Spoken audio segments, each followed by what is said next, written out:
When my daughter-in-law told me to cook for 30 guests, I smiled and said, "Perfect. I'm going on vacation instead." She froze, and in that moment she had no idea what was coming. I know that sounds shocking. Who walks away from family, from responsibility, from tradition? But you need to understand something. This wasn't just about a party. It wasn't just about food or 30 chairs around a table. This was years in the making. Years of being told I was only valuable if I was serving, cleaning, cooking, babysitting. Years of being treated not like a mother, but like a convenience. And when she said it, when those words came out of her mouth like an order, not a request, I realized I had a choice.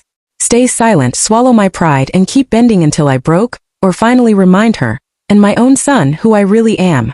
I didn't raise Daniel to treat me like the help. I didn't survive heartbreak, loneliness, and the weight of single motherhood just to become invisible in my own family. But that's exactly what Ashley, my daughter-in-law, wanted me to be. Quiet, compliant, always available. And she believed I would never say no. That night, as I lay in bed, her words echoed in my mind. It's only 30 guests. Only. As if my time, my energy, my dignity meant nothing. And I decided right then, I wasn't going to cook. I wasn't going to set the table. I wasn't going to play the role she had assigned me. Instead, I would let her see what it feels like when the person you take for granted disappears. But here's the truth. Walking away from that kitchen was just the beginning. What followed was heartbreak, secrets I never expected to uncover, and a quiet revenge that no one, not even Ashley herself, saw coming. So if you're watching this video, give it a like, subscribe to the channel, and tell me in the comments where you're watching from. I really want to know how far this story has reached. Don't just watch silently. It helps the channel grow and keeps these stories coming. Because this isn't just about me and my family. It's about what happens when someone finally decides enough is enough.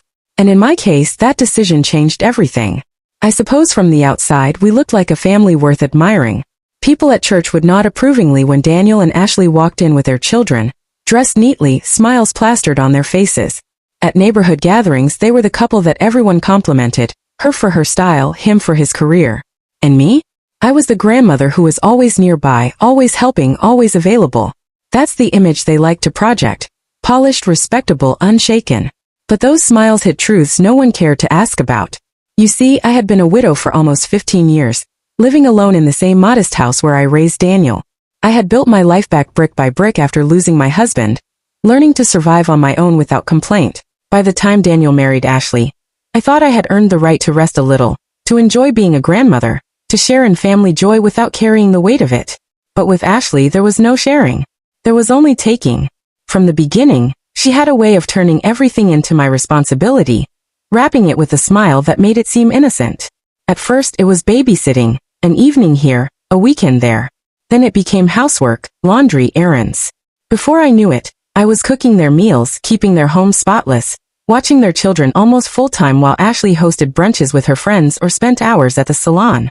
People in the community admired her energy, her perfect hair, her ability to host events that looked picture-perfect. But they didn't see the work behind it. They didn't see me, standing in the kitchen with flour on my hands, scrubbing pans, folding tiny shirts, making sure everything was done. They only saw Ashley's laughter and Daniel's polite smile, and they thought, what a happy family. I loved Daniel, and I adored my grandchildren, so I stayed quiet.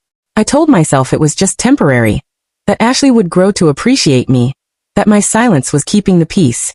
But silence has a way of becoming a habit, and soon my life wasn't mine anymore. I became the shadow behind their perfect picture. One Sunday afternoon, I stood at the edge of their backyard during a neighborhood barbecue, holding a tray of fresh lemonade. I had spent the entire morning preparing food while Ashley floated around, chatting with the neighbors, collecting praise. She introduced me not as her husband's mother, but as the one who helps out a lot. And I remember the sting of those words, how easily she reduced me to a role, stripping away my identity as Daniel's mother, as a woman who had once carried her own dreams. I should have spoken up then, but I didn't. I carried the tray to the table, placed it down, and smiled at the guests. But inside, I felt the edges of something sharp pressing into me. A reminder that I was becoming invisible in a family I had helped build. The shift became clearer at family gatherings. When Thanksgiving came around, Ashley decided she would host, but of course the cooking fell to me. She wanted the turkey seasoned just right, the pies baked fresh, the table set perfectly. She played hostess, welcoming relatives with her polished charm, while I stayed in the kitchen, wiping sweat from my forehead. I could hear her laughter floating from the living room as I basted the turkey, as though I were the hired help and not part of the celebration. What hurt most wasn't the work. I had cooked for years, and I took pride in my food. What cut deeper was the erasure. The way my efforts were never acknowledged, the way my son never intervened, the way Ashley made me feel small in a house I should have felt at home in. And then came the moment that still burns in my memory. One evening, after another long day of tending to the children and preparing dinner, I carried a basket of laundry down the hall. The door to Ashley's room was slightly ajar, and I heard her voice. She was on the phone with a friend. Her words were sharp, laced with mockery. "She's old. She's got nothing better to do," Ashley laughed. "Honestly, I don't know what I'd do if she ever stopped. Probably have to hire a nanny or something. But for now, she's free labor." I stood there, clutching the laundry basket against my chest, my heart thudding in my ears. Free labor. That's what I was to her. Not a mother, not a grandmother, not even a person deserving of respect. Just labor. I backed away before she could see me, retreating into the spare room where I usually folded clothes. My hands shook as I tried to lay the shirts flat, but my vision blurred. I had given so much. Years of sacrifice, endless patience, love that had no conditions. And in her eyes, it meant nothing. That was the first time I truly understood how she saw me. Not as family, not as someone to be cherished, but as a tool. And once I realized that, something inside me began to shift. Slowly, quietly, but powerfully. Because when someone tells you you're nothing more than free labor, you start to wonder what will happen the day you decide not to work anymore. And I had a feeling Ashley was going to find out. It started subtly, so quietly I didn't notice the pattern forming at first. A favor here, a request there. Ashley would call me in the morning and ask if I could pick up the kids from school because she had a nail appointment. I would say yes, happy to see my grandchildren. Then it became afternoons spent watching them while she ran errands that somehow stretched into hours. Soon it wasn't a request anymore, it was assumed. If she needed to be somewhere, I would step in. The house itself began to feel less like theirs and more like mine to maintain. I found myself sweeping their floors, folding their laundry, scrubbing their bathrooms while Ashley lounged in the living room with her phone. She would give me little instructions, like I was staff she had hired. "Don't forget to iron Daniel's shirts. The kids like their sandwiches cut into triangles, not squares." And though her voice was sweet on the surface, it was never gratitude. It was direction, expectation. What hurt most wasn't Ashley's arrogance. It was Daniel's silence. He would come home from work, see me in the kitchen, see me tucking his children into bed, and never say a word. "No thank you, no mom, sit down and rest." Just a tired nod, sometimes a half smile. As though my presence was natural. As though this was my place. And slowly, I felt myself shrinking. I wasn't part of the family anymore. I was the help that kept the machine running smoothly, while they enjoyed the credit. The first real cut came on my birthday. I didn't expect a grand celebration, those days were behind me, but I thought maybe there would be a cake, a dinner, even just a card. Instead, that morning Ashley was bustling around the house, preparing for a brunch with her friends. Platters of fruit, pitchers of mimosa, the good china laid out on the table. I had been up early baking muffins, thinking they were for me, imagining for one foolish moment that perhaps Daniel and Ashley had planned a surprise. But when Ashley breezed past me, tossing her hair over her shoulder, she said, "Thanks for getting those done, they'll love them." Her friends arrived in a flurry of laughter, perfumes filling the air, their voices echoing down the hallway. I sat in the corner with my cup of tea, unnoticed, listening as Ashley soaked up compliments about her hosting skills. Not once did anyone mention my name. Not once did Daniel acknowledge the date. By the time the afternoon sun slanted through the blinds, I had excused myself quietly and walked home alone, my birthday erased as if it had never existed. That was the day something inside me broke in a different way. Not with anger, but with a heavy sorrow, the kind that seeps into your bones and makes you question your worth. I had given everything to my family, sleepless nights, endless sacrifices, and yet in that house I was invisible. But the deepest sting came later, at what Ashley called a family dinner. She invited cousins, neighbors, even Daniel's colleagues. I had spent the entire morning preparing food, filling the kitchen with the smells of roast chicken, garlic bread, apple pie. I moved from counter to oven, pouring all of myself into every dish. And then, as I stepped out for a moment to grab something from the garden, I returned to find the door locked. At first, I thought it was a mistake. I knocked softly, balancing a basket of herbs in my arms. The music inside was loud, the chatter rising with each passing second. I knocked again, harder this time, until finally Ashley appeared at the door. She cracked it open, her smile tight. "Oh, we thought you'd left," she said lightly, blocking the entrance with her body. Her words stunned me. Left? In the middle of the dinner I had cooked? She added quickly. The table's a little full, but don't worry, I'll bring you a plate later. And with that, she closed the door again. I stood there on the outside of a home I had poured my heart into, holding a basket of herbs that suddenly felt useless. The laughter on the other side of the door cut through me sharper than any knife. My son's voice mingled with hers, their children's giggles rising above the music. It should have been my joy, my place at that table. Instead, I was alone on the porch, staring at the door that had shut me out. That night, I walked back to my house in silence. The food I had cooked was being eaten by strangers, my family sat together without me, and I was reminded once again of what I had become, necessary for their comfort, but never deserving of their company. As I closed my own front door and sat down in the quiet of my kitchen, I felt something I hadn't felt before. Not sorrow, not anger, but a cold certainty. If they could lock me out once, they could do it again. And if I didn't reclaim my place, I would spend the rest of my days standing outside, waiting for scraps of love and recognition.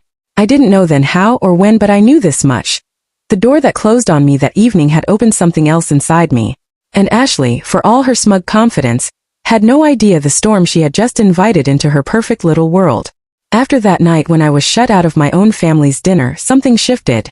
Not just in me, but in the house itself. I began to notice the small ways Ashley tightened her grip, as though controlling Daniel wasn't enough. She needed to control every thread of the family fabric. Holidays became the first battleground. Christmas had always been spent in my home. Daniel grew up with traditions, hanging the same ornaments every year, watching old movies while cookies baked in the oven, gathering around the fire with mugs of cocoa. It wasn't about extravagance. It was about memory, about love stitched into rituals. But once Ashley took over, those traditions were dismissed as outdated. She insisted Christmas be held at their house instead, because it looked more presentable. Easter brunch shifted there too, and Thanksgiving, no matter how hard I fought to hold on to it, was dragged into her living room dressed in her style, stamped with her name. First, Daniel resisted. He would say, Ashley, Mom's always hosted Christmas.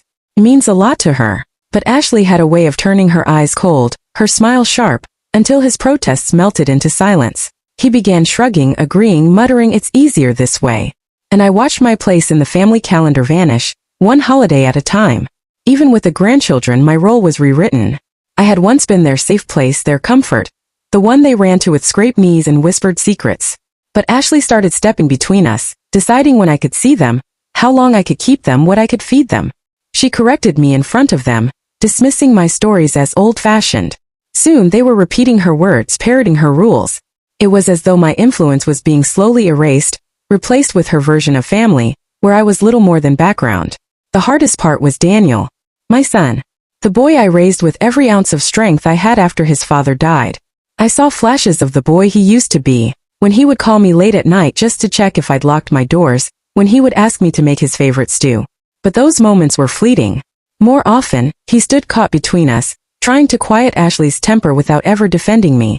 They argued more often now, voices rising behind closed doors, words flung like knives. I would be in the living room with the children, pretending not to hear, while my heart pounded in my chest. Daniel accused her of spending recklessly, of controlling everything down to which tie he wore to work. Ashley accused him of weakness, of clinging too tightly to me. Their words echoed down the hall, each fight cutting into me because I knew, in some way, I was always part of the blame. Still, he never stood up for me. Not once did he say, Ashley, don't speak to my mother like that. He let her words fall unchecked, as though silence was easier than loyalty. That silence hurt more than anything Ashley could say, because in his quiet I realized I was alone. Nights became heavier. I would sit at my own kitchen table, staring at the clock, wondering why I still showed up every morning, why I still folded their clothes, why I still stood in their kitchen cooking meals I wouldn't even be invited to eat. I told myself it was for the children, that they needed stability, love, the part of me Ashley could never erase. But deep inside, doubt gnawed at me. Did I belong to this family anymore?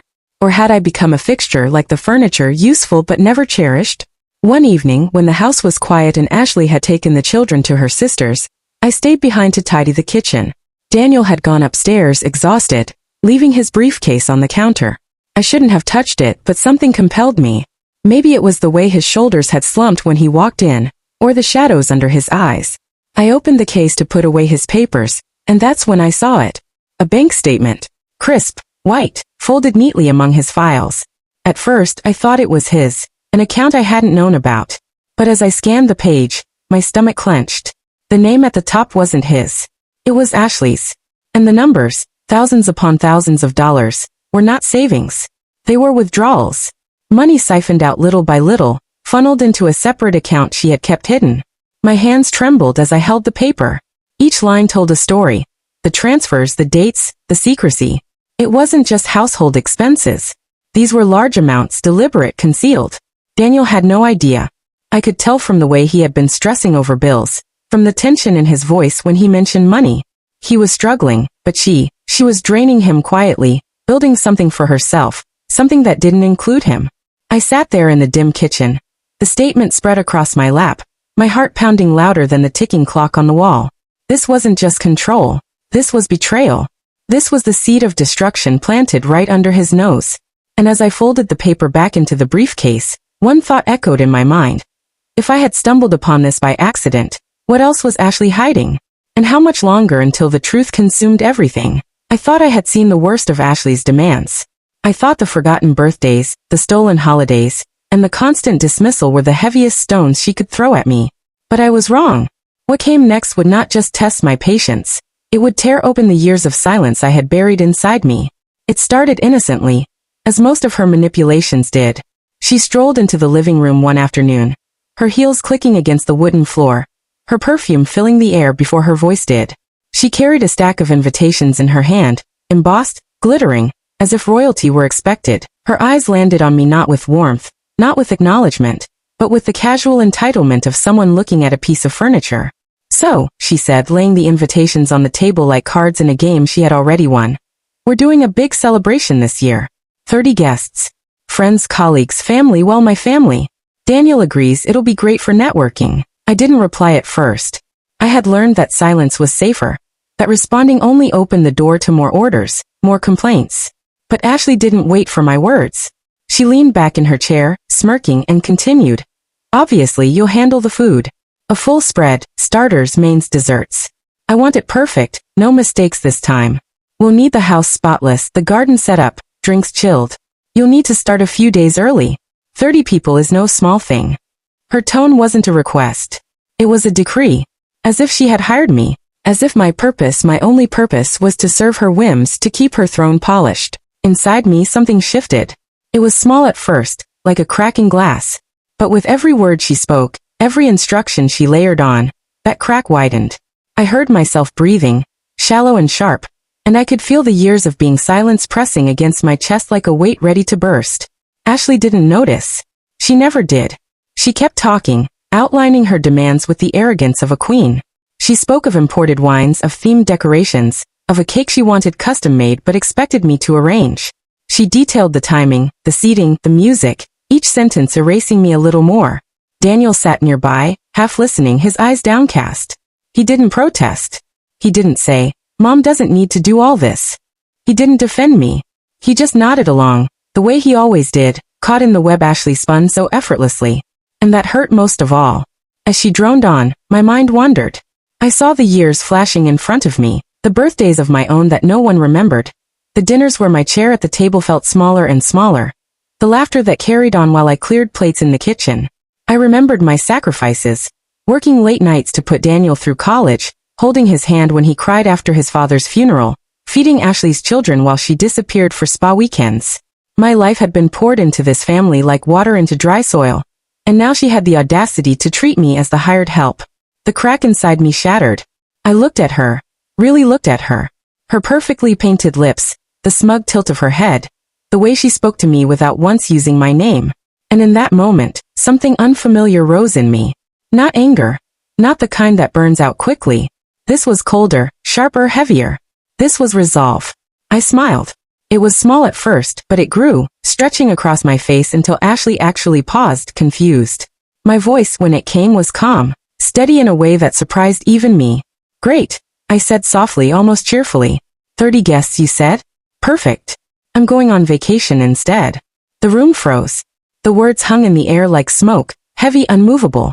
Ashley's eyes widened, searching my face for a sign of weakness, a crack in my conviction. But there was none. For the first time, I wasn't bending. I wasn't silent.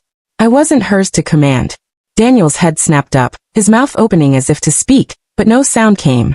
The silence stretched, thick with shock, with disbelief. Ashley blinked, her confidence faltering. For once, she had no immediate comeback. No sharp retort.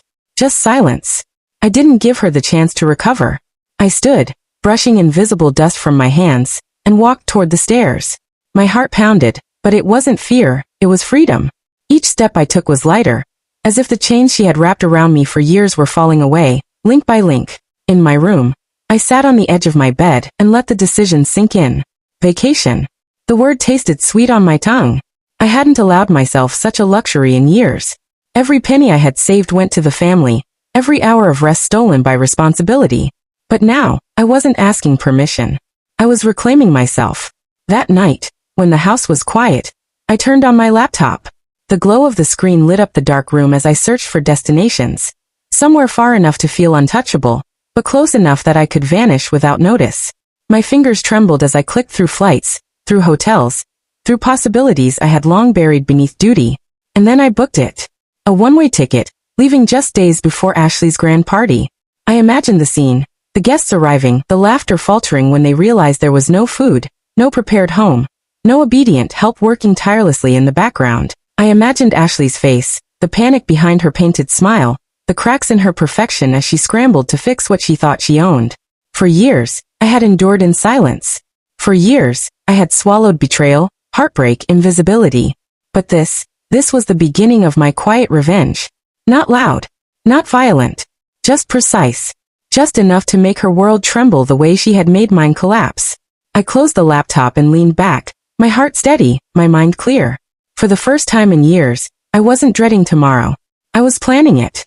And as I drifted into sleep, one thought whispered in the back of my mind, this was only the beginning. The game had finally shifted, and this time, I wasn't playing by her rules. The morning of Ashley's grand party arrived, but instead of being trapped in the kitchen, sweating over roasting pans and chopping boards, I was standing barefoot on cool sand, the ocean stretching before me in waves that seemed to breathe in rhythm with my own chest. I wrapped my hands around a cup of steaming coffee, letting the salty air kiss my skin, and for the first time in years, I felt alive. But while I watched the tide rise and fall, chaos was erupting back home. The first guests pulled into the driveway at Daniel and Ashley's house right on time, expecting the spread of food Ashley had promised, the flawless decorations, the perfect atmosphere she bragged about. They arrived dressed to impress, their voices bright with anticipation. But the moment they stepped through the door, the cracks showed. The tables were bare. No appetizers, no platters of carefully prepared dishes. The counters in the kitchen sat empty except for half-open bags of chips and a fruit bowl that looked forgotten. Guests exchanged uncertain looks, whispering to each other as Ashley fluttered through the room with her practiced smile, trying to mask the disaster. More cars rolled in, more heels clicked across the driveway, more laughter floated toward the house, until the laughter stopped short at the sight inside. 30 guests, each holding an expectation of elegance and abundance, now found themselves in a house that looked no more prepared than an ordinary Tuesday. Ashley's voice pitched higher as she rushed from group to group, pretending everything was under control. She tried to stall them with drinks, cheap wine poured too quickly, glasses clinking awkwardly as silence thickened between conversations. Then the questions began. What time is dinner being served? Did something happen to the caterer? We thought there was going to be a full meal? Ashley stammered excuses, her eyes darting toward the door as though I might appear any moment, saving her as I always had. But I wasn't there. I was sitting by the sea, a gentle smile tugging at my lips as I imagined her painted confidence peeling away under the weight of reality. In her panic, Ashley grabbed her phone. She called local restaurants, begged for large takeout orders, but each place told her the same thing. 30 meals last minute on a Saturday afternoon? She tried piecing together whatever scraps she had in the pantry. Pasta boiling over, half-burned bread pulled from the oven, salads thrown together with wilting lettuce. Guests began to shift in their chairs, hungry, unimpressed. The whispers grew louder. Some slipped outside, shaking their heads. Others checked their watches. And soon, the gossip began weaving through the room like wildfire. She invited us with no food? I thought she was more organized than this. Daniel's wife always brags about hosting, but look at this mess. Daniel himself sat rigid in the corner, his jaw tight, embarrassment dripping off him like sweat. His face was flushed, not just from the heat of the overcrowded living room, but from the sting of humiliation. For years, Ashley had paraded him around as her prize, her proof of perfection. And now, before the very same friends and colleagues she sought to impress, their illusion was crumbling. Back on the beach, I took another sip of coffee, listening to the distant hum of waves crashing. My phone buzzed on the table beside me. I didn't pick it up right away. I knew who it was before I even looked. When I finally turned the screen over, my prediction was right. Ashley. 10 missed calls already, each one more frantic than the last. I let it ring again, the vibration rattling against the wood. Eventually, curiosity pulled me to listen. The voicemail began in that sharp tone I knew so well. "Where are you? You're supposed to be here. Everyone's waiting, and nothing is ready. You need to get back immediately." Her voice cracked midway, no longer able to hold its usual control. By the end, the sharpness softened into desperation. "Please. I can't do this. I need you. I don't know what to do. Just please come home." The sound of her pleading washed over me, like a tide retreating back to the ocean. For years I had been the one begging, not always with words but with silence. Begging for acknowledgement, for gratitude, for love that never came. Now the tables had turned. She was the one on her knees, though I knew she would never admit it aloud. I looked out at the horizon, the sun dipping lower, painting the water in gold. The voicemail ended, leaving me in silence again, but this time the silence was mine. It wasn't heavy or suffocating. It was peace. Ashley's carefully constructed world was unraveling back at that house, piece by piece, and I wasn't there to stitch it back together. Guests would leave unimpressed, their whispers carrying long after they stepped out the door. Daniel would wrestle with shame, his loyalty to Ashley colliding with the cold truth of her failure. And Ashley would be forced to taste the bitterness of her own arrogance. I didn't call back. I didn't rush home. I closed my eyes and let the sound of the waves fill the space where her voice had been. For once, I was exactly where I wanted to be, not where someone else demanded I should stand. And though I knew the fallout was far from over, though I knew Ashley's desperation would twist into something else in the days to come, I felt no fear. Only clarity. For years, I had been their foundation. Now I was gone, and they were crumbling without me. The phone buzzed again, another voicemail waiting to be recorded. I didn't press play. Not yet. I wanted her to sweat, to feel the emptiness she had so carelessly handed me for so long. As the tide crept closer to my feet, I whispered to myself, "This is just the beginning." The days after the party, I stayed by the ocean. Each morning I walked along the shoreline, the cool water lapping at my ankles, the air fresh with salt and possibility. For the first time in years, I didn't feel rushed. I didn't feel small. My life was no longer dictated by the clatter of dishes, or the ring of Ashley's voice calling me from another room. I was free, if only for a little while. But freedom has a way of opening old wounds. As I sat with myself, away from the noise of their demands, memories I had pushed aside began to surface. I thought of Daniel as a little boy, running through the backyard with his shoes untied, his laugh echoing through summer evenings. I thought of the nights I stayed up sewing his Halloween costumes, the mornings I skipped meals so he would never go hungry. I remembered the sacrifices after his father died, working long shifts, selling jewelry I once cherished, putting every ounce of my energy into giving him a life I could be proud of. And then I thought of what he had become. A man who sat silent while his wife stripped me of dignity, who let Ashley's whispers drown out years of devotion. He wasn't cruel, not the way Ashley was, but his silence cut deeper than words ever could. A son I raised with love, who now looked at me as though I were just another fixture in their home. That truth sat heavy in my chest, like a stone pressing down where my heart used to feel light. While I breathed in peace by the water, back home, the story of Ashley's party was spreading faster than wildfire. In our town, gossip didn't just travel, it grew. I knew at the moment I returned from my trip and stepped into the local grocery store. Neighbors lingered longer in the aisles, their eyes following me, their voices dipping low as I passed. Smiles carried an edge of curiosity. Whispers rippled, but I didn't need to hear every word to know the subject. Ashley had been humiliated. And in a community where reputation was everything, that humiliation was worth more than gold. I pretended not to notice, carrying my basket, picking up the things I needed, but inside I felt the hum of quiet satisfaction. For years, Ashley had painted me as the old woman with nothing better to do, the convenient servant always ready in the shadows. Now the mask she wore so tightly had slipped, and everyone was finally seeing the cracks. But gossip is a strange creature. It never stops where it begins. One whisper led to another, and soon the story wasn't just about the ruined party. It was about Ashley herself. I overheard it first at the bakery. standing in line behind two women who didn't notice me. They spoke in hushed tones, leaning close, their words spilling like secrets they could no longer keep. "She's been seen out of town," one said, her eyes darting around. "Not with Daniel. With someone else." The other nodded, lowering her voice. "And she's got money tucked away. Someone at the bank mentioned strange withdrawals. Weekend trips. Hotels." My stomach dropped. It was one thing to suspect Ashley of selfishness, of arrogance, of cruelty. But an affair? That was a different wound altogether. I left the bakery with bread in my hand, and a storm inside me. At home, I sat in the quiet and turned the words over and over. Could it be true? Was Ashley not only belittling me, draining Daniel, but also betraying him in the most intimate way? My heart ached at the thought. As much as Daniel had disappointed me, he was still my son. I could bear his silence toward me, but the thought of him being mocked behind his back, of Ashley using him while giving her loyalty to another man, it lit a fire I didn't expect. Days passed, and whispers became confirmation. Bits and pieces came to me from neighbors, from passing conversations, from places Ashley didn't think I would ever hear. Her sudden spa weekends, the unexplained expenses, the secret account I had stumbled upon weeks earlier. They all began to connect like pieces of a puzzle she thought she had hidden well. And then came the moment that left no room for doubt. One evening, while Daniel and Ashley were out, I stopped by the house to drop off a set of books I had borrowed from the grandchildren.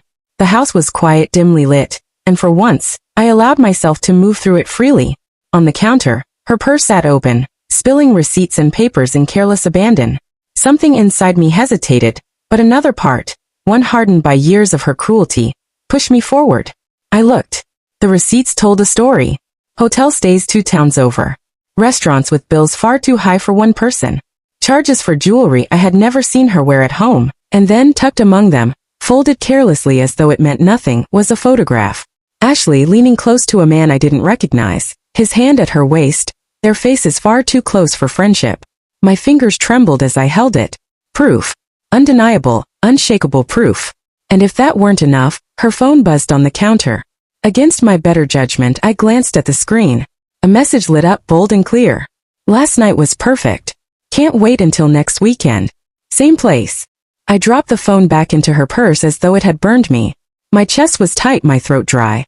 All those years of loyalty I had given to Daniel, all those sacrifices, and this was what his wife had been doing behind his back. I sat in their kitchen, my head in my hands, torn in two. Part of me wanted to storm into their home the moment they returned, to throw the receipts and photographs on the table, to shout the truth so loudly that Ashley's carefully constructed world would collapse right then and there. But another part of me hesitated. Daniel, my boy, would revealing this truth shatter him completely? Would it destroy whatever fragile bond we still had? I felt caught between two storms, protecting him or exposing her. Either choice carried heartbreak. Either path would change everything. I folded the receipts, slipped the photograph into my bag, and walked out of the house.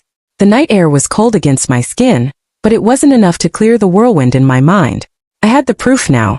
Hard, undeniable proof. And yet I asked myself, what would I do with it? As I closed my eyes that night, lying awake in my own bed, one thought lingered above all else.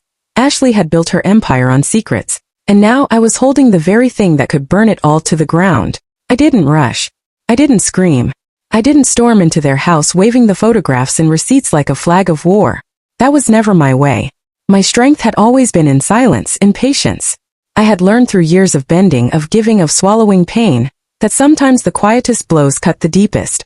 So instead of an open confrontation, I chose something far more powerful. I chose silence laced with whispers. It began small. At Sunday dinner, when Ashley poured herself another glass of wine, I leaned back and smiled softly at Daniel. "It must be exhausting," I said lightly, "juggling so much travel. A woman needs rest after all." He looked up, confused, and Ashley froze for just a fraction of a second before forcing a laugh. Only I saw the panic flicker in her eyes. Later that week, when Daniel called me to help with Emma's school project, I casually asked, "Did Ashley manage to make it back in time from her weekend away?" Emma said she wasn't sure if Mommy would. His brow furrowed. He didn't answer, but I saw the question take root in his mind. Seeds planted, watered by nothing more than truth wrapped in gentle curiosity. At family gatherings, I never accused her directly. I didn't need to. I simply told stories.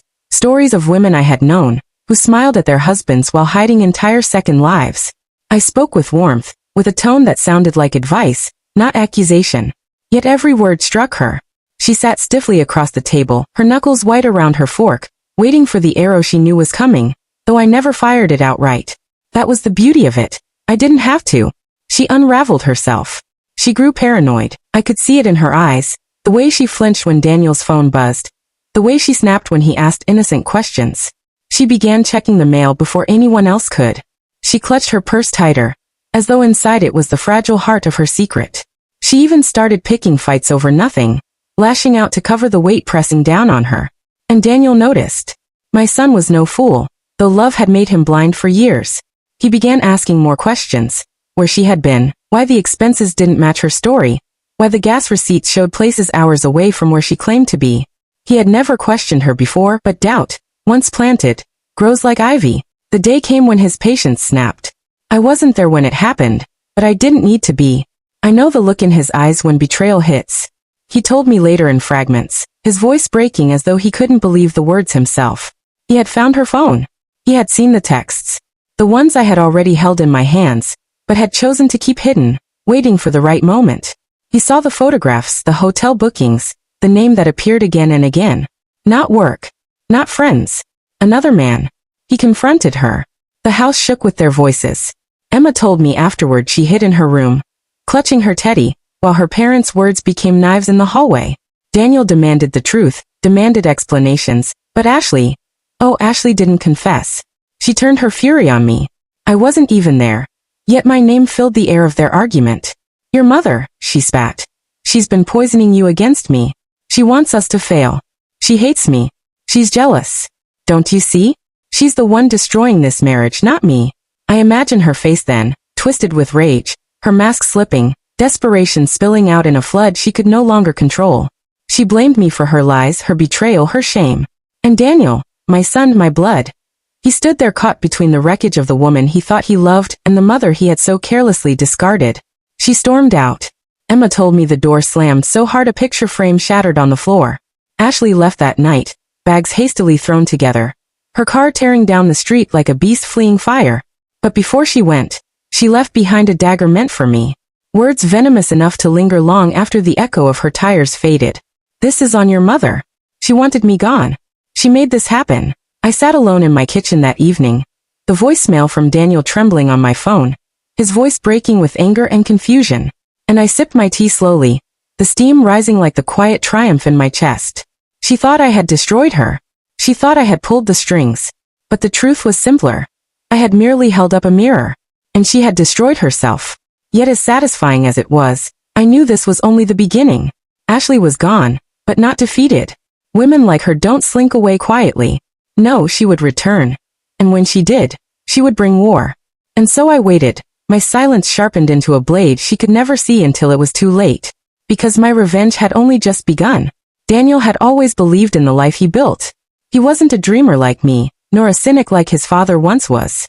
He was practical, steady, a man who believed that if you worked hard, paid your dues and loved your family, life would reward you with peace. That belief shattered the night Ashley left. I saw it in his eyes when he came to me, his shoulders hunched, his face pale, his voice broken in ways I hadn't heard since he was a boy with scraped knees and childish tears. He sat at my kitchen table. The same one where Ashley once barked orders at me. And now all that arrogance was gone, replaced by silence. He looked at his hands as if searching for answers in the lines of his palms. Mom, he whispered, I don't understand. I gave her everything. I worked late nights so she could stay home. I bought the house she wanted, the car she wanted, the vacation she begged for. I thought we were happy. His voice cracked on that last word, as though it were a lie he couldn't swallow anymore. I reached across the table, my hand covering his. For years I had been dismissed, treated as though my opinions were outdated, my presence a burden. But in that moment, my son looked at me not as the mother he had pushed aside, but as the anchor he desperately needed. Daniel, I said softly, happiness cannot be bought, and loyalty cannot be forced. You gave her everything, yes, but she was already empty. That emptiness has nothing to do with you. Tears rolled down his face. He hadn't cried like that since he was a teenager grieving the death of his father. And now, sitting there, I saw the same broken boy, torn between anger and sorrow, grasping for answers that would never come. I wanted to tell him that this was fate, that betrayal has a way of revealing the truth we ignore. But instead, I let him grieve. Because grief is not just for the dead. It is for the illusions that crumble too. Meanwhile, the children were caught in the storm. Emma clung to me every time I visited, her small hands gripping my arms as if I were her shield. "Grandma," she whispered one evening. "Why is Mommy always angry? Why is Daddy sad?" My heart shattered hearing her voice tremble like that. How do you explain betrayal to a child? You don't. You give them consistency. You give them love. You give them safety. And so I became their constant school drop-offs, bedtime stories, meals at my table. I filled the cracks Ashley had left, not because I wanted to, but because those children deserved more than chaos. Daniel leaned on me more than he ever had. We spoke late into the nights, sometimes in silence, sometimes in bursts of anger where he cursed her name and demanded answers from the empty air. He blamed himself, then he blamed her, then he blamed fate. But I reminded him of something he had forgotten, that he was still a father, still a man of worth, still capable of building something from the ashes. "You are not destroyed," I told him one night as he sat staring at his untouched dinner. "You are being remade."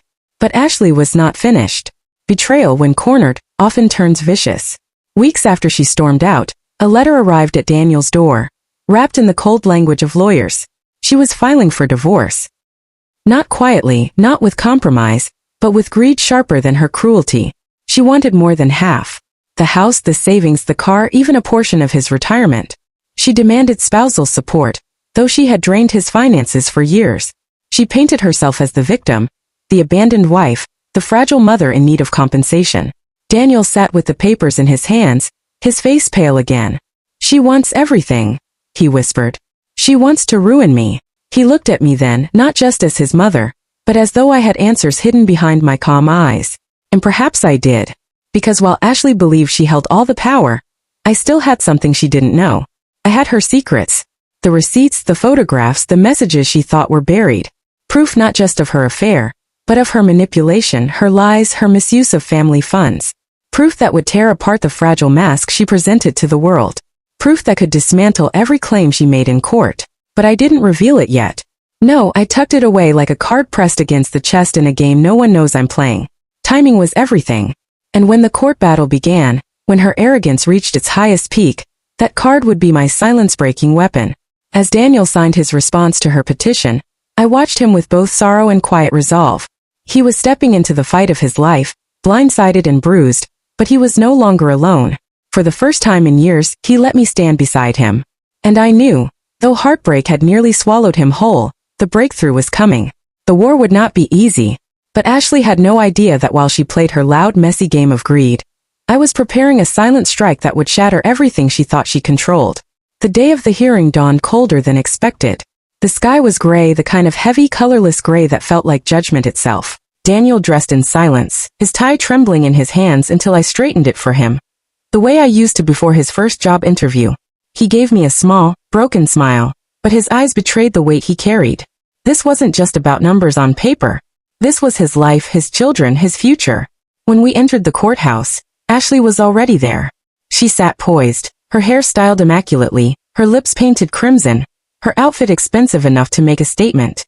She looked at us not with sorrow or regret, but with triumph. Her smirk said it all. She believed she had already won. At her side sat her attorney, a man with slick back hair and a grin too wide for a place filled with pain. The proceedings began, and Ashley's voice filled the room like honey laced with poison. She spoke of sacrifice, of motherhood, of years spent caring for her husband while he worked. She claimed Daniel had neglected her, that she deserved not only financial security but full custody of the children. Her words dripped with false sincerity, every sentence carefully crafted to paint herself as the victim. I glanced at Daniel, his fists clenched at his sides, his jaw tight, but he said nothing. The judge listened, scribbling notes, expression unreadable. For a moment I felt the air leave my lungs, because Ashley was convincing. To anyone who didn't know the truth, she seemed like a woman scorned, a mother fighting for her children. Then came Daniel's turn. His voice shook at first, but he spoke honestly. He admitted his faults, long hours at work, time missed with the children, but his love for them was evident in every word. He didn't paint himself as perfect. He painted himself as human. I watched the judge's gaze soften slightly as he spoke, but Ashley's attorney was quick to pounce, twisting Daniel's admissions into weapons against him. And then it was time. The judge asked if we had any additional evidence to present. My hands trembled slightly as I reached into my bag, pulling out a sealed envelope I had guarded like treasure. Years of betrayal, printed in ink and captured in photographs, lay within. I handed it to the bailiff, who delivered it to the judge. The room shifted, the air heavier, quieter. Ashley's smirk faltered for the first time. The judge opened the packet and began to read. Page after page, his brow furrowed deeper. Bank statements showing money siphoned from Daniel's accounts into Ashley's private fund. Receipts for hotel stays, dinners, and trips that Daniel had never taken. Photographs. Ashley laughing in the arms of another man, the same weekend she had claimed to be visiting family. Screenshots of messages that left little to interpretation. The silence in the courtroom was suffocating. Ashley's face drained of color as her lies unraveled, one by one. Under the harsh light of truth, she tried to interrupt, to shout over the evidence, but her attorney placed a hand on her arm, urging her to stay quiet. It was too late. The damage was done. The judge set the papers aside and looked directly at Ashley. His voice, calm but firm, cut through the air like a blade. Mrs. Carter, what I see here is not the picture of a dedicated wife or mother. What I see is deception, financial misconduct, and behavior unbecoming of a custodial parent. Your credibility is compromised. Ashley's mouth opened, but no words came out. Her arrogance, the confidence she had carried into this room, dissolved in front of everyone. She was no longer the polished woman in control. She was exposed, humiliated, stripped of the image she had fought so hard to maintain. The ruling came swiftly. Daniel was granted primary custody of the children. Ashley's demands for excessive financial support were denied. The judge cited her reckless spending and her hidden accounts as proof of irresponsibility. Visitation was allowed, but under strict conditions. The gavel struck, final and absolute, echoing in the silence that followed. I didn't cheer. I didn't smile. My revenge was not loud, not flamboyant. It was silent, steady, and devastating. I had never raised my voice, never confronted Ashley in anger. I had simply waited, watched, and struck at the right time with the truth. That was enough. That was everything. As we left the courtroom, Ashley trailed behind us. Her heels clicked against the marble floor, but her head was bowed low. For the first time, she avoided my eyes. The woman who once mocked me, who treated me like a servant in my own home, now walked past me with the weight of her own ruin pressing down on her shoulders. Daniel squeezed my hand as we stepped outside into the fresh air. Thank you, Mom, he whispered. His voice was stronger now, filled not with defeat, but with the first hint of hope. I didn't reply. I only nodded because some victories don't need words. They are felt in the quiet, in the justice that settles like a calm after the storm. But deep down I knew this wasn't the end. Ashley was humiliated, yes, but humiliation can breed desperation. And desperate people are unpredictable. The true test was still to come. Life after the courtroom did not change overnight. Healing never comes quickly, and rebuilding is rarely as clean as a single gavel striking would. But it did begin slowly, like sunlight creeping back through a window that had been shut for far too long. Daniel moved back into my home with the children, at least temporarily. Boxes of toys cluttered the hallway, homework pages spread across my kitchen table, and little shoes lined the entryway. The house felt alive again. Not with tension, not with whispered insults or forced obligations, but with laughter, learning, and the natural rhythm of family. Daniel struggled at first. His pride had been wounded, not just by Ashley's betrayal, but by the realization of how much he had ignored in order to keep the illusion of peace. He spent long evenings on the porch, staring out into the yard, his shoulders slumped as though the weight of the past years had finally caught up to him. I would join him sometimes, bringing 2 mugs of coffee, and we would sit in silence until he was ready to talk. He admitted his shame, how blind he had been, how he had let Ashley turn him against me without resistance. I listened without judgment. I told him the truth, that love can make people foolish, that trust can be weaponized, and that the only way forward was to learn without letting bitterness define him. The children adjusted faster than he did. In their young hearts, the drama of the adults had not yet hardened into scars. They asked questions, yes, but they accepted answers with the resilience that only children seem to carry. Soon, my home became their haven. I was not just their grandmother. I became their anchor. I made pancakes on Saturday mornings, tucked them into bed with stories at night, and stood proudly at every soccer game and school recital. Their smiles were proof that while Ashley had broken one family picture, she could not erase the bonds we rebuilt from the pieces.